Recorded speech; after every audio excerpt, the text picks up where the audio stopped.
kita melangkah ke langkah berikutnya. Di hadis ini menunjukkan pelajaran penting bagi sifat seorang da'i. Apa yang ada pada Rasulullah SAW ketika mengatakan hadis tadi? Ada sifat rahmah, kasih sayang. Ada sifat syafaqah, ada kelembutan terhadap orang yang didakwahi. Ini sifat yang sangat penting sekali.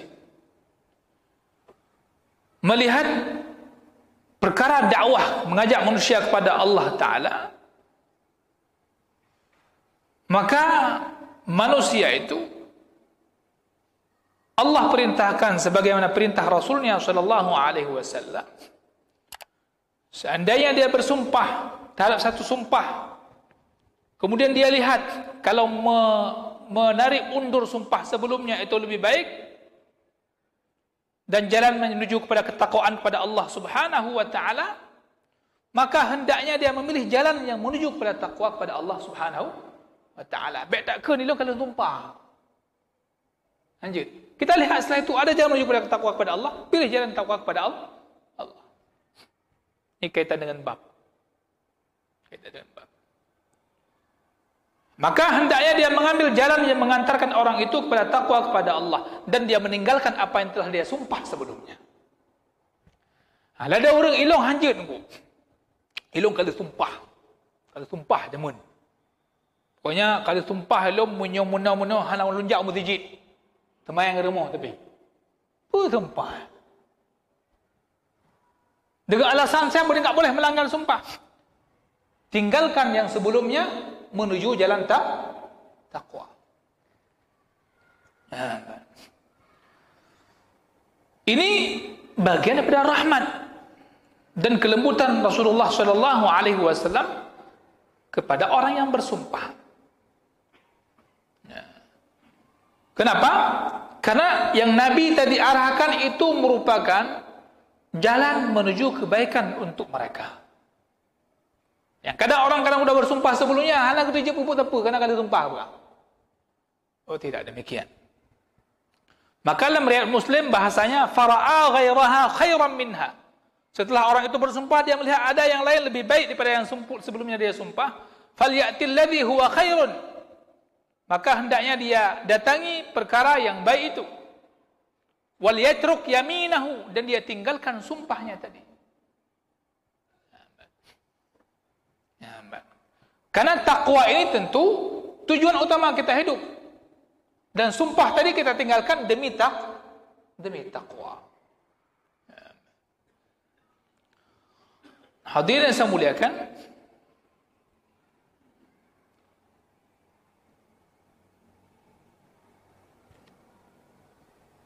ada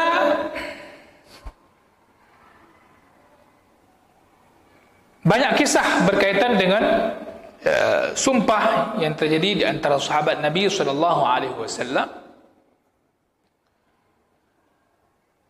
Maka di sini Nabi SAW memberikan arahan bagi mereka yang bersumpah, ya, agar meninggalkan sumpah sebelumnya demi menjadi yang takwa tadi.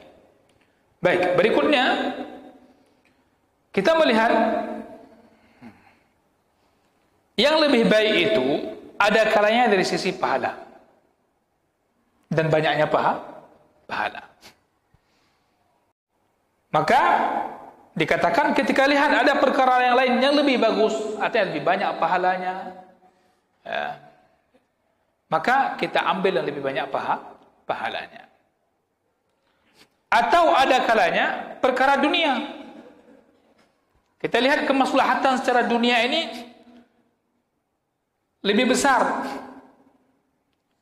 ya, dengan sebab kita tinggalkan, maka tinggalkan yang telah kita sumpah sekalipun perkara dunia tadi, itu tidak masalah, ya. Kita lihat kemaslahatan dengan meninggalkan sumpah itu lebih bagus, tinggalkan walaupun itu sudah kita sumpah sebelumnya. Berikutnya kita lihat, ini menunjukkan hadis ini syariat Islam memberikan kemudahan. Ini di antara keistimewaan syariat Islam dibandingkan yang lainnya. Syariat Islam adalah memberikan kemudahan kepada pemeluknya, kaum muslimin. Artinya tidak memperberat, tidak mempersulit umat Islam itu sendiri. Jadi ini terlihat dari perintah Nabi SAW kepada orang bersumpah tadi. Dia boleh meninggalkan sumpah dan mengambil yang lebih baik daripada sumpahnya. Ini sudah pasti merupakan bagian daripada kemudahan dari syariat. Bahwasanya Allah Subhanahu wa taala tidak mempersulit seorang hamba. Kemudian mudah, ya. Ini merupakan sifat dasar dalam agama Islam. Maka tidak boleh kita mempersulit dalam urusan umat. Bahkan jika ada perkara kita lihat sulit, maka cari mana kira-kira yang lebih mudah. Selama itu masih dibenarkan oleh syariat. Bentuk ilung mudah dalam tumayang tengku. Yang kan mudah, yang syaitan. Ilung pada tumayang susah yang pun tumayang. Tak tu tumayang ilung. Aku baik tumayang mana je kan agamanya hanya aku persulit, aku mudah. Bukan begitu maksudnya. Apa begitu maksudnya? Saya pernah pengalaman ada orang itu bilang, kenapa kamu enggak pakai jilbab? Anak SMP di Aceh. Anak Aceh. Menarik ini, anak Aceh SMP kadang enggak pakai jilbab. Kenapa? Dia jawabnya, kesannya berdalil dan ilmiah. Kan la ikraha fid din, agama kan enggak memaksa kita. So, nyan tudang lun. Nuk tanyang tahu guru agama ba tempero kan. Anak SMP perempuan dah balik, Pak. Enggak pakai jilbab. Saya tanya, kenapa enggak pakai jilbab? Jawaban dia, la ikraha. Tidak ada paksaan dalam agama. Apa ini suruh-suruh? Kapan nanya? La haula wala quwwata illa billah. Ya, jadi syubhat kan? Akhirnya dia ada syubhat dalam beragama dia. Enggak ngerti. Masalahnya. Tapi udah lama tu. Dulu tahun-tahun 99. 2000. Ya. Maka sekarang orang-orang tokoh-tokoh yang tidak senang dengan agamanya, yang galai. Suka orang tu. Agama ini kan tidak ada paksaan. Agama ini mudah, gampang. Ya. Betul, mudah, tapi bukan untuk disepelekan. Bukan untuk digampang-gampangkan. Agama ini mengajarkan kita perkaranya tasamuh, tapi bukan tasahul. Ya, bukan menyepelekan urusan, bukan agak-agak gampang. Ya, urusan ini makna mudah seperti yang kita bahas sebelumnya. Ketika orang enggak mampu salat sambil berdiri, dia boleh sambil duduk. Dia bagi musafir boleh untuk buka puasa misalnya dan seterusnya. Itu makna mudah. Bukan maknanya alah lebih susah kalau salat. Enggak usah salat aja, kan agama ini mempermudah urusan kita. Bukan begitu. Anda seorang musafir, ya dijamak. Itu kemudahan dalam agama, dijamak. Dan dikasar, 4 rakaat bisa 2 rakaat. Dijamak. Yang 2 waktu salat bisa dalam 1 waktu kita salat. Duha dengan asar itu mudah. Itu kemudahan dari syariat. Baik kali pah mudah, anak temayang. Musafir engkau. Tibulian ngejak orang tua, ke tibulian anak temayang. Di kampung bidan temayang. Tengah ajak berhalatan musafir, di kampung halatan ikut toilet. Ya, mungkin itu enggak ada, tapi kejadian enggak salat itu banyak. Kemudian agama ini mengangkat dari umatnya sesuatu yang menyulitkan mereka.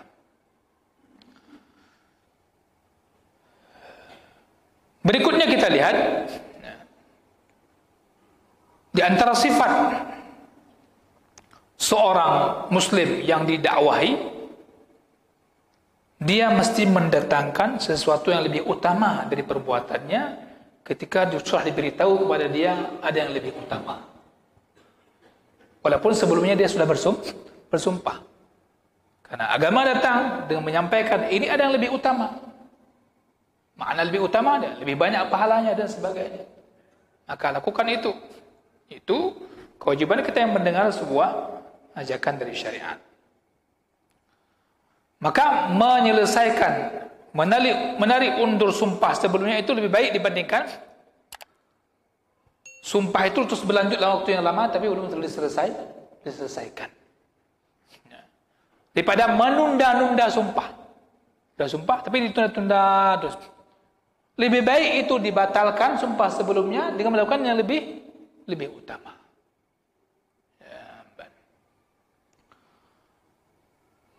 Kemudian, dan semua ini tak lepas pada kemaslahatan ya, ketika dia melanggar sumpah tadi. Berikutnya, wa hakadha halal muslim daiman. Hadis ini juga memberikan sebuah isyarat, hendaknya begitulah perfectnya kehidupan keadaan seorang muslim. Selalu dia melihat dan melakukan apa yang lebih baik, apa yang lebih baik. Ini nilai dari hadis ini. Seorang muslim mesti hidupnya dia selalu melihat apa yang lebih baik, apa yang lebih baik. Tidak cukup dengan apa yang sudah ada. Apa yang lebih baik? Bagaimana lebih baik berikut? Lebih baik berikutnya, lebih baik berikutnya. Kita salat, Pak. Tiap hari salat. Sehari 5 waktu salat. Mesti ada usaha bagaimana salat kita lebih baik, lebih baik. Khusyuk, lebih khusyuk, lebih khusyuk. Kita punya pemahaman agama. Bagaimana sehari makin lama, makin bagus pemahaman agama kita. Ya itu kita buktikan, minta kita kepada Allah Subhanahu Wa Taala. Karena tidak semua orang belajar, Bapak Ibu sekalian, itu pemahaman agamanya sama. Duduk satu majelis, pemahamannya sama? Tidak. Tidak semua orang dengan belajar dia langsung faqih paham agama, tidak. Makanya doa yang pernah kita sampaikan apa? Allahumma faqihni fid din, ya Allah berikan aku paham agama. Makna paham agama faqih itu bukan hanya ngerti hukum. Ini halal, ini haram, ini mubah, ini makruh, bukan. Makna faqih dalam agama termasuk faqih dalam menyampaikan agama, faqih dalam menyelesaikan masalah, faqih dalam berdakwah, faqih itu semua faqih. Kita kan sering bahasakan arti fiqih itu tahu fikih halal haram, bukan itu. Makna faqih dalam agama, segala hal yang berkaitan dengan agama kita faqih. Maka apa kata Rasulullah sallallahu alaihi wasallam? Man yuridillahu bihi khairan yufaqqihhu. Allah yang memberikan dia faqih. Barang siapa yang Allah kehendaki kebaikan bagi seorang hamba, yufaqqihhu fid din. Allah berikan dia paham agama. Allah berikan dia ngerti agama. Yufaqih fid din. Ini menunjukkan dengan serta-merta belajar belum tentu faqih. Hanya orang yang Allah berikan dia faqih baru dia menjadi faqih. Maka seorang pelajar dia enggak cukup hanya masuk kelas belajar, jumpa guru belajar, enggak cukup. Dia bagaimana sehari-hari mesti mencari agar Allah berikan dia faqih. Ngerti. Ya.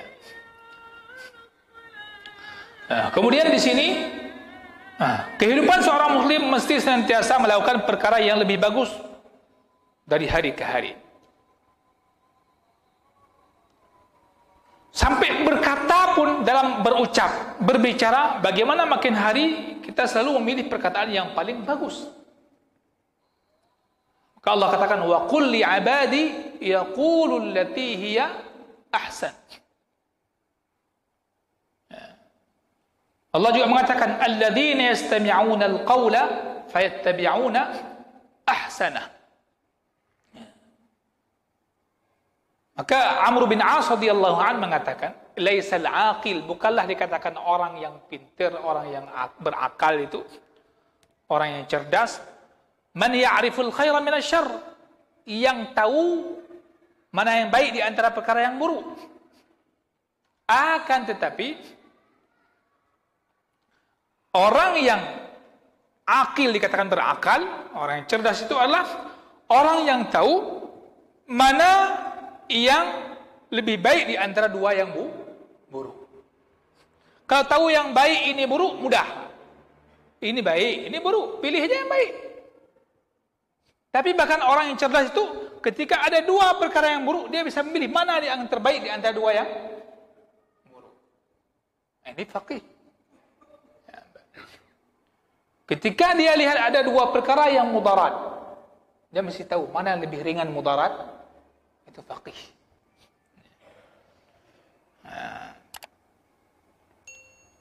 Kemudian sedikit jemaah saya muliakan, cocok di sini disebutkan bahwasanya sebahagian para ulama menulis kitab qawaid fiqhiyah menyebutkan ada 3 hal, bahwasanya perkara sunat yang wajib tentu itu lebih utama dibandingkan yang sunat. Ya. Kemudian orang yang melakukan perbuatan yang sunat, ketika dia ingin melakukan perkara yang wajib, salat sunat, masuk masjid, imam dah mau takbir, dia tinggalkan salat sunat tadi untuk bersama imam salat fardu. Contoh. Nah, ini masih banyak orang yang baru belajar susah. Gimana susah ilmu kalau jangan temu yang tunat. Temu yang tunat. Temu yang tunat, you tinggal 2 rakaat gimana yang fardunya. Itu berarti enggak faqih, enggak paham. Lakukan, pilih yang terbaik. Mana yang terbaik? Tinggalkan yang sunat, pilih yang wajib. Ya, wallahu taala alam. Sedikit ini mudah-mudahan bisa kita ambil pelajaran. Begitu indahnya berbicara taqwa dan berbicara Islam ini, mudah-mudahan kita bisa mengikuti. Yang kita bisa pahami, minta kepada Allah Subhanahu wa taala berikan kefaqihan kita dalam beragama. Barakallahu fikum, subhanakallahumma wa bihamdik, asyhadu an la ilaha illa anta, astaghfiruka wa atubu ilaik. Wassalamu alaikum warahmatullahi wabarakatuh.